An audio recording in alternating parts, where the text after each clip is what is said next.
एकनाथ शिंदे का एक ट्वीट हम आपको दिखा रहे हैं। ये तो इसमें मराठी में लिखी है, लेकिन मैं आपको कोशिश करता हूं कि इसके बारे में जरा आपको बताएं कि आखिरकार इसका ट्रांसलेशन क्या कहता है।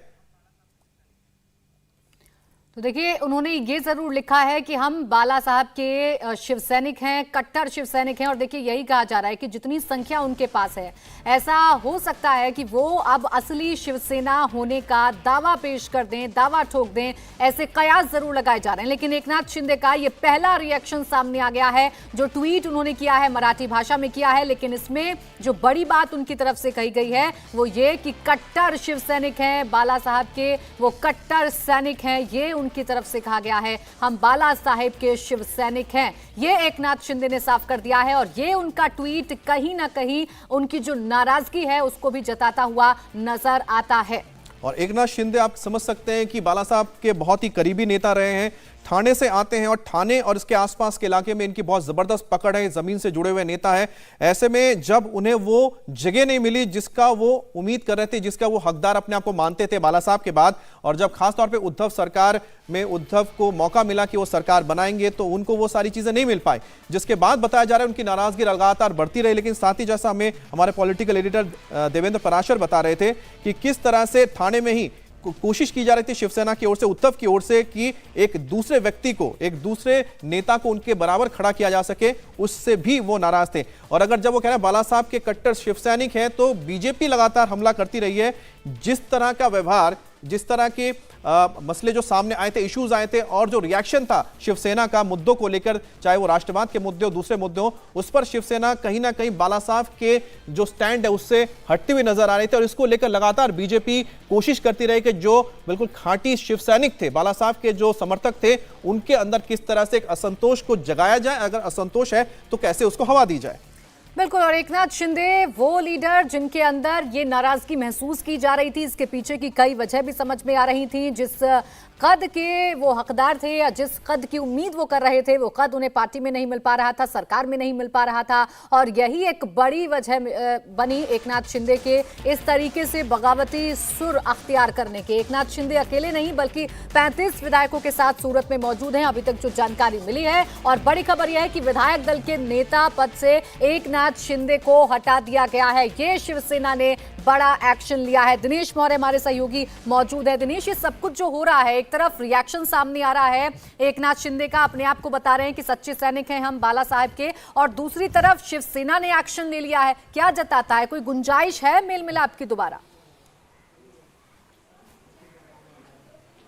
देखिए, शिवसेना के इस कदम के बाद एक तस्वीर तो साफ हो गई कि शायद अब शिवसेना को भी उम्मीद नहीं है कि एकनाथ शिंदे लौट आएंगे, क्योंकि देर रात से लगातार उनको और उनके साथी विधायकों को मनाने की कोशिश की जा रही थी। दूध तक भेजने का प्रस्ताव दिया गया, फोन पर मिलिंद नार्वे का संपर्क कर रहे थे। लेकिन जिस तरह से कड़ा रुख एकनाथ शिंदे ने अख्तियार किया था, उसी के बाद आज जो बैठक हुई, जो 14 विधायक मौजूद थे और जो तमाम सांसद मौजूद थे, उन सभी से बातचीत करने के बाद ये तय किया गया कि अब जो है एकनाथ शिंदे को विधायक दल के नेता के तौर पर हटा दिया जाए, क्योंकि पार्टी के लिए ये बहुत ही ज़्यादा उनकी इमेज भी डैमेज कर रही कि शिवसेना कितनी कमज़ोर हो गई है कि उनके ही विधायक अब लौट कर नहीं आ रहे, और इसीलिए ये फैसला लिया गया है। अब देखना है इसके बाद एकनाथ शिंदे का क्या रुख होता है। लेकिन जो ट्वीट करके उन्होंने कहा है, तो एकनाथ शिंदे भी जो है वो अपने स्टैंड पर अड़े हुए हैं। तो शायद अब समझौते की जो थोड़ी बहुत उम्मीद लग रही थी वो शायद अब नहीं होगी। लेकिन फिर भी हमें आधिकारिक तौर पर थोड़ा इंतजार करना होगा कि शिवसेना की तरफ से क्या फॉर्मली बयान दिया जाता है। और एकनाथ शिंदे जो तमाम विधायकों के साथ वहां पर सूरत में रुके हुए हैं, इंतजार कर रहे थे कि कोई बड़ा प्रपोजल जो है वो शिवसेना की तरफ से आ सकता है, लेकिन ऐसा कुछ हुआ नहीं। और अच्छा, प्रपोजल आया नहीं, उल्टा उनको विधायक दल के नेता से हटा दिया गया है। उसके आसपास ये ट्वीट भी आ रहा है, उन्होंने 2:32 पर ट्वीट किया है, जिसमें उन्होंने 2 शब्द बहुत इंपॉर्टेंट कहे, जरा हमको समझाइएगा। उन्होंने लिखा है कि मैं बाला साहब का कट्टर समर्थक हूं, और दूसरा हिंदुत्व का उन्होंने जिक्र किया है, जिसमें कहा है कि मुझे जो हिंदुत्व सिखाया गया, यानी बाला साहब ठाकरे जो हिंदुत्व सिखाया है उसके साथ मैं हूं। और उन्होंने एक और नाम लिया है धर्मवीर आनंद का, कि उनकी जो शिक्षा है उसको मैं भूला नहीं हूं। तो ये 3 चीजें बहुत कुछ बता रही हैं। दिनेश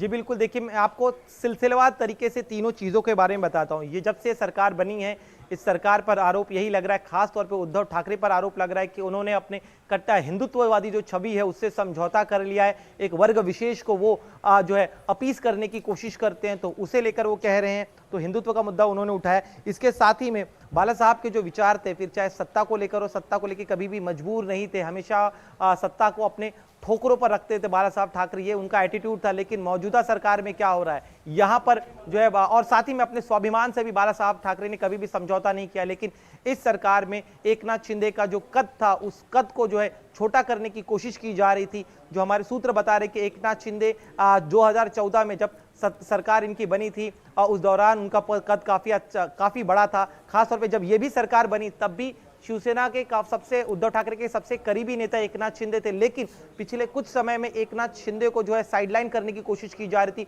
उनकी जगह पर अनिल परब जो है और एक अन्य नेता उनके काफी करीब आ गए थे, उद्धव ठाकरे। तो कहीं ना कहीं ये लग रहा था एकनाथ शिंदे को कि उन्हें जो है साइडलाइन किया जा रहा है। इसके अलावा एकनाथ शिंदे के पास जो मंत्रालय दिया गया है नगर विकास का, उस मंत्रालय के फैसले भी वो खुद से नहीं ले पा रहे थे।